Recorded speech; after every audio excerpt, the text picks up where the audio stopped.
I just feel that it's really important for me to be a voice to kind of speak out to those people who are scientists, but not only that, but to my fellow people who are not scientists. I think scientists are lost now. Where do we fit in? A march for science this weekend and the national debate hitting home in San Diego. And before they light up, the target of a new campaign by the American Cancer Society, the inspiration behind a proposed ban on flavored cigarettes.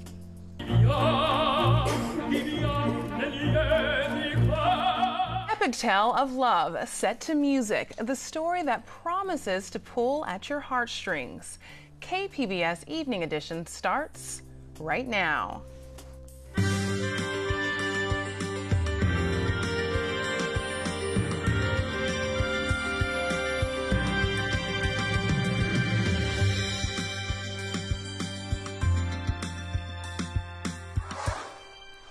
Good evening, and thanks for joining us. I'm Ebony Monet. The U.S. Attorney General and the Department of Homeland Security Secretary were in San Diego today. They say the new administration's tougher immigration policies have made the U.S. safer. KPBS Frontiers reporter Jean Guerrero was at the press conference. Just before the press conference here at the border fence, a protest rally took place near the San Ysidro port of entry. About 80 people attended to speak out against the officials' visit. Christian Ramirez of Alliance San Diego says the language of Attorney General Jeff Sessions and other officials divides communities instead of bringing them together to solve problems. We are very concerned about the warmongering that the Trump administration has been using when top-level officials come to border communities. San Diego is a welcoming place. It's a place that is proud of its binational heritage. And to use the language of division and of war to describe us, it's an affront to who we are as a people of the borderlands. He said San Diego is a safe city in part because of its close ties to immigrants. Immigrant advocates say sanctuary policies make cities safer by encouraging victims and witnesses to come forward and report crimes, even if they're undocumented. This is what democracy looks like. At the press conference, officials had a different tone. Thank you for being on top of these issues. Sessions admonished sanctuary cities, which the government is making plans to deprive of federal funds. Enough is enough.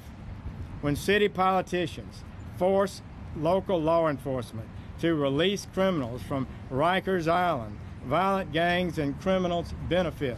Sanctuary jurisdictions put criminals back on the streets. They help these gangs to refill their ranks and puts innocent life, including the lives of countless law-abiding immigrants, in danger. He says immigrants without legal status can report crimes by calling 911 anonymously, and that the sanctuary city argument doesn't hold. He added that the criminal group MS-13 was born in Los Angeles and is responsible for, quote, rape and murder across the U.S. Department of Homeland Security Secretary John Kelly says apprehensions at the border are down thanks to the new administration's hardline stance on immigration. There's nothing the Attorney General and I want to do more than to put human smugglers out of business, and we will do everything in our power and within the law to do just that. The officials' visit came just after they visited El Paso to talk about border issues. From the border fence in Otay Mesa, Jean Guerrero, KPBS News. President Trump took the first steps to unravel tax and financial regulations established by his predecessor. This comes less than a week ahead of the release of what he's calling a massive tax cut plan. He signed a series of executive orders today. He also wants to revamp or eliminate critical elements of the 2010 Dodd-Frank financial reforms. Those reforms were designed to stop banks from needing public bailouts. He's also calling for a review of any major tax regulation set last year. This regulatory reduction is a first step toward a tax reform that reduces rates, provides relief to our middle class, and lowers our business tax, which is one of the highest in the world and has stopped us from so much wealth and productivity. The president also promised a big tax reform announcement Wednesday. He told the Associated Press the plan will result in tax cuts for both individuals and businesses. The unemployment rate in San Diego County is close to a post-recession low. The State Employment Development Department puts the county rate unemployment rate in March at 4.2%, unchanged from the month before, but below the 4.9% recorded in the same period last year. The local figures compare to a rate of 5.1% for the state and 4.6% nationwide. The biggest job gains between February and March were in local government education, ambulatory health care services, gambling, and recreation. The biggest losers were retail and restaurants. Well, tomorrow is Earth Day. It's also when people will be marching in San Diego and around the world in support of science. KPBS science reporter David Wagner spoke to locals who will be marching and one scientist who won't. It's after hours at the Fleet Science Center in Balboa Park. There's pizza around to the right. The museum is closed, but one room is still open for organizers of the San Diego March for Science. Good. They're handing out T-shirts and assigning jobs to volunteers like Peter Ramirez. I'm a third-generation Mexican-American. I'm the first in my family to go to graduate school, and I'm the first in my family to actually go the full way to get a doctorate. Ramirez is now a postdoc studying infectious disease at UC San Diego. I just feel that it's really important for me to be a voice to kind of speak out to those people who are scientists, but not only that, but to my fellow people who are not scientists, and that's most of my family. This is going to be a peaceful environment where everybody's going to try to get along. The organizers want this to be a nonpartisan demonstration. I don't anticipate a lot of protesters. It's a march for science, they stress, not a march for liberals or against conservatives. This is a free speech event, and there are people who have contrary opinions to our own. But lead organizer Melissa Slauson admits the march was set in motion by one particular political event. Had things been different in November, most likely marches like this probably wouldn't be being organized right now, I'm assuming. If Hillary had won. If Hillary had won. Unbelievable! The election of Donald Trump distressed many scientists. Cameras, turn over here! This is a president who has called climate change a Chinese hoax, linked autism with vaccines, and pushed for deep cuts to federal science funding. This is the thinking we need. For many, Trump embodies the anti-science sentiment polluting today's politics. The election may be what's pushing many to show up, but Slauson says the march is not about driving people further apart. It's very important for us that all of our outward messaging for this march is of a nonpartisan nature, because science in and of itself is nonpartisan. The March for Science was inspired by the success of the Women's March, held just after Trump's inauguration. Women's rights are human rights. In San Diego, marchers will be literally following in the footsteps of the Women's March. The event also begins at Civic Center Plaza and ends at Waterfront Park. At both ends, speakers will talk about why they're standing up for science. A lot of carbon dioxide from coal. And one of them will be Ralph Keeling, a climate scientist at the Scripps Institution of Oceanography. And here's the 400 mark that we crossed some years ago. He maintains the Keeling curve, a record started by his father in the 1950s to plot carbon dioxide concentration in the Earth's atmosphere over time. So it shows this relentless rise.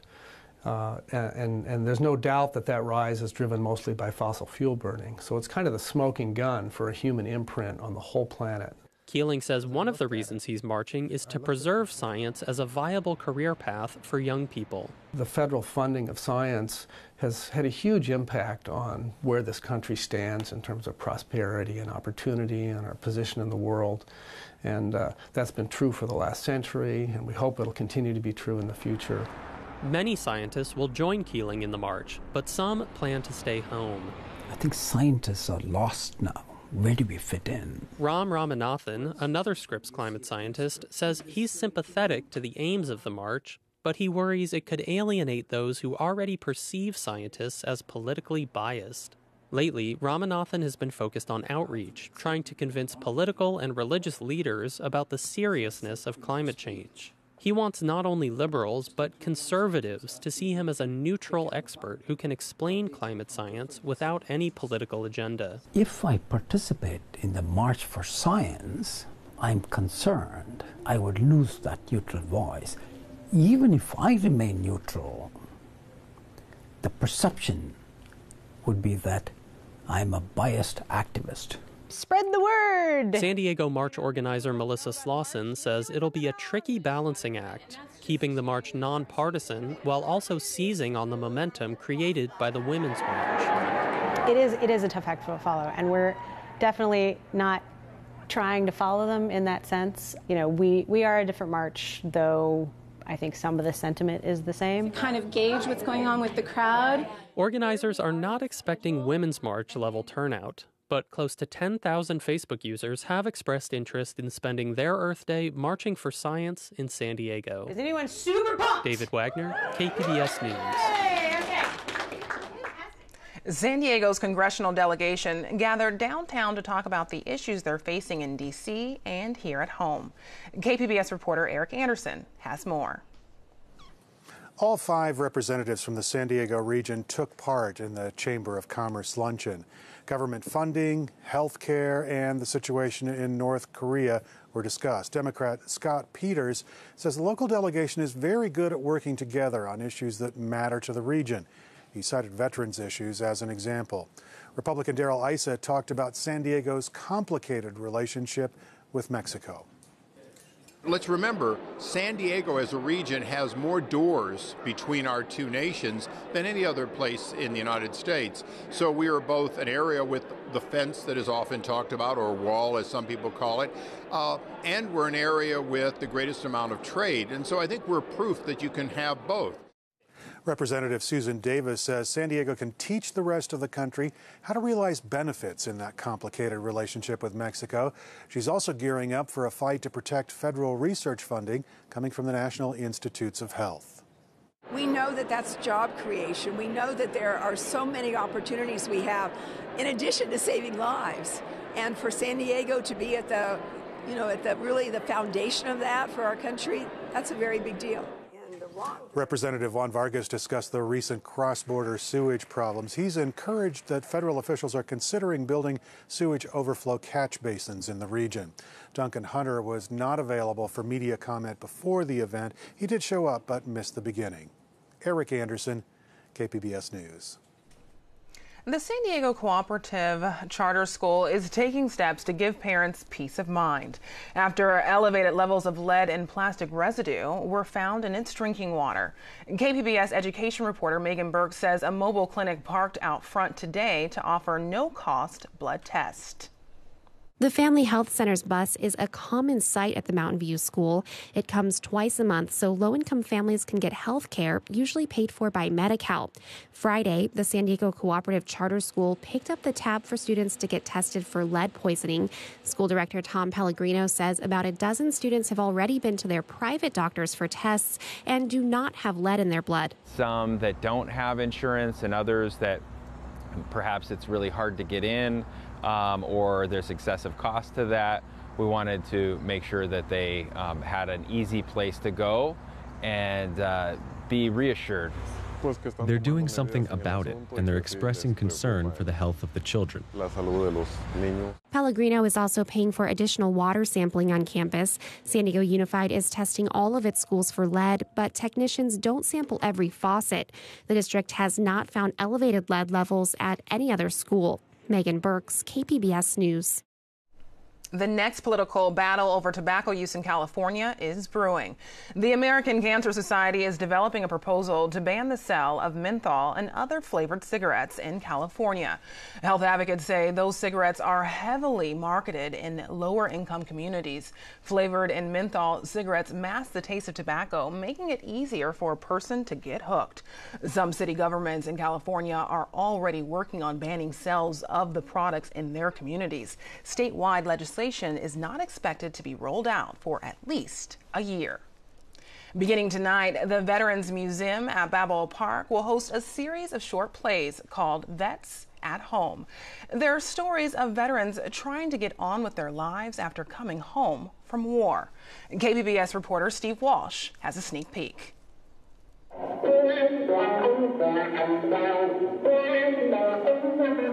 Patrick Castaneda is a Vietnam veteran, but it wasn't until about 5 years ago that he began to really struggle with PTSD. My wife said to me one day, says, "You need help." your nightmares are getting worse. It wasn't until after he started treatment at the VA that he also found theater and discovered that he could act. And then I discovered that I could also write this stuff. And lo and behold, I found that I didn't need the pills just as much. I found that I was starting to find something that was bigger than me.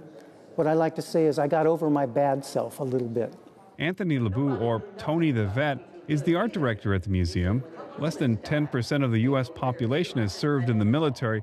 He says that's a problem. That means about 90% of the national population is at the mall or doing something else and not quite involved in what the concerns are or the joys of those military veteran family communities. Billy Bob, here they come! The rough theme was the way veterans struggle after they come home. Katie Turner is the artist in residence. She says the museum made a national call for plays. And the more I started talking to more veterans, the more I could see that there's as many stories as there are veterans. There's no such thing as the veteran experience, which is why we decided to go with this short play format rather than pick a 2-hour play about a specific narrative of one experience. Vets at Home is 12 segments, some written by vets, some have vets in the cast. All of the plays are in some ways related to their experience. The play opens tonight and runs through Sunday at the Veterans Museum at Balboa Park. Steve Walsh, KPBS News.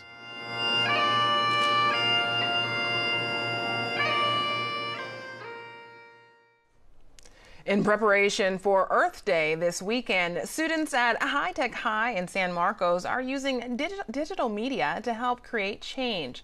They're doing projects like exploring what it looks like to wear a day's worth of trash and creating environmentally themed t-shirts. They hope their work will inspire changes in behavior they believe anyone can make. The students' projects will be on display in Balboa Park on Sunday.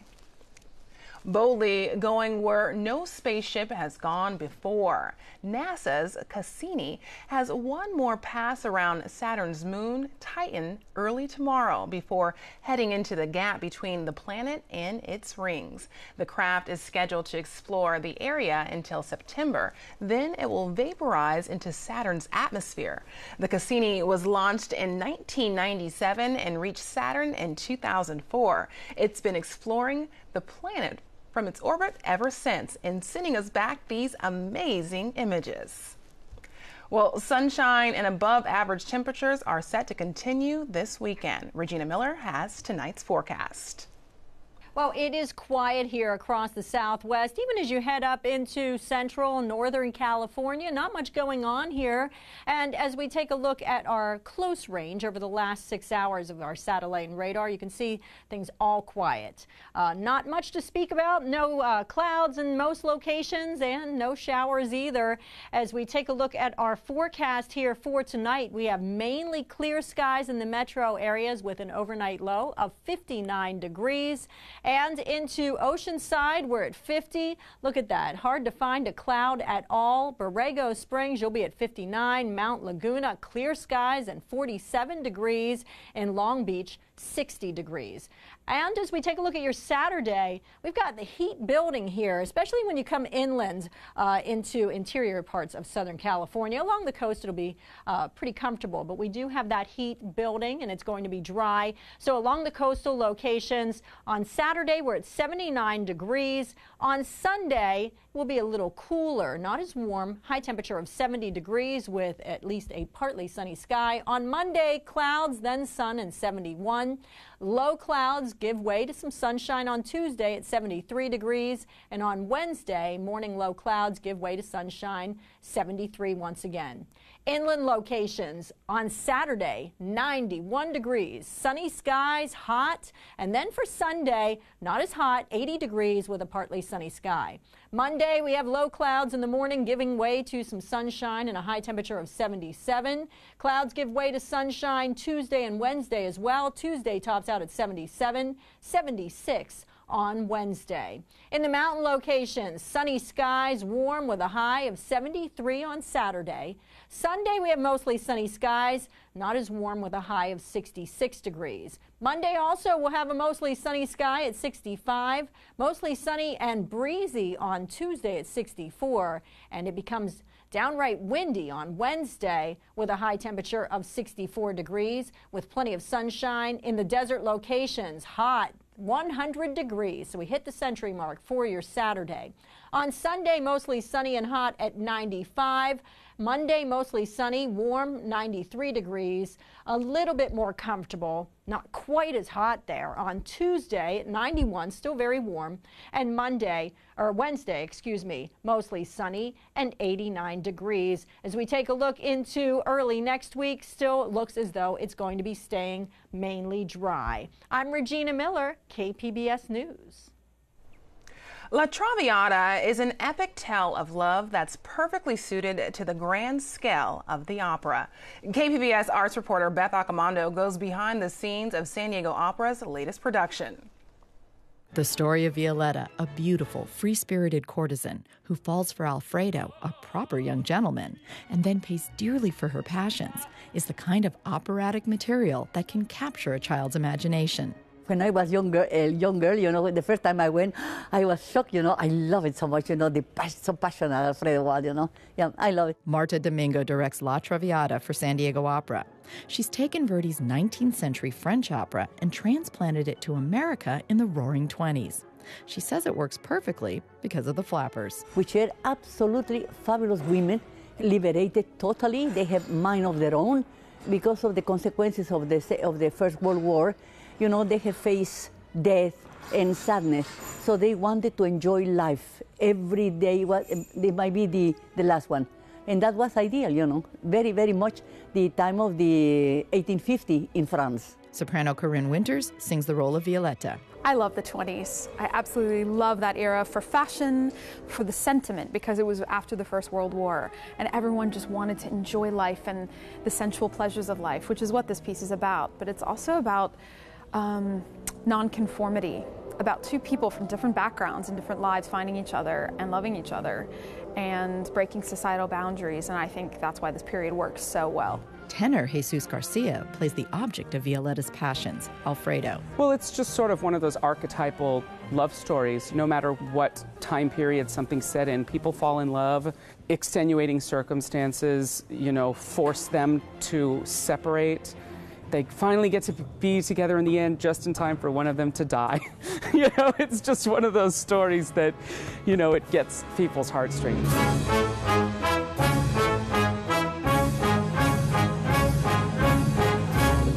That's not entirely a spoiler. La Traviata is based on Alexandre Dumas' classic novel that was made into the popular movie Camille, in which Greta Garbo died so famously. For the opera, Camille is transformed into Violetta. Violetta is a courtesan. That's important as far as the time period because she was not just a prostitute. She was a woman of high society who was well-spoken, well-educated, and very desired, not just for her looks, but for her mind and for her personality. But she meets a younger man, and he's more innocent and more naive, but really genuine and earnest. And at first she pushes him away, but she falls for him. And she finally lets her guard down and says, maybe I will give in to love. Perhaps that's why the opera found a place in the movie Pretty Woman, where Violetta's story moves Julia Roberts' prostitute to tears. The opera provides the soundtrack to the movie at that point, and Garcia says that's a good way to think about the music in an opera, as providing the emotional score to a story. I had a director once say that the music is a secret that only the audience hears, that the people on stage don't know they're singing. You're just living a life, and it's coming out as music.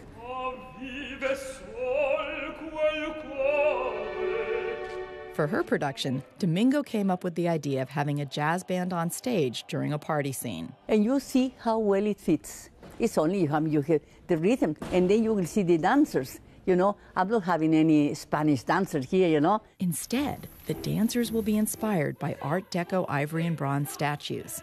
Yeah, the skin is ivory and the dresses are made in bronze. So that's what I did for the dancers in the third act. A key moment in that act is when Alfredo disgraces Violetta in front of high society. So it's kind of a rip-roaring mad scene for Alfredo, and as an actor, it's always exciting to play those kind of moments. For Winters, it's the vocal challenges of playing Violetta that's exciting. High notes, low notes, virtuosity, legato, so very smooth, controlled singing. Just a color palette to show everyone all the emotions that she must portray. So vocally, it's one of the most challenging roles in the repertoire. The most important thing about opera is the power of the unamplified human voice. To hear a voice just resonating so powerfully in a large hall, I think it, as my dad says, it changes the molecules in your body.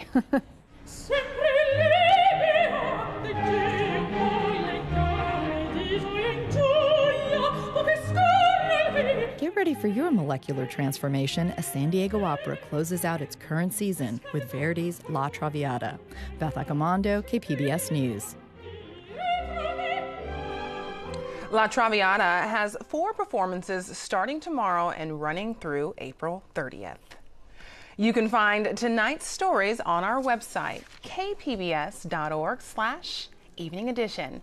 And before we leave you, one more look at Verdi's 19th century opera on the San Diego stage. Thanks for joining us. Have a great night.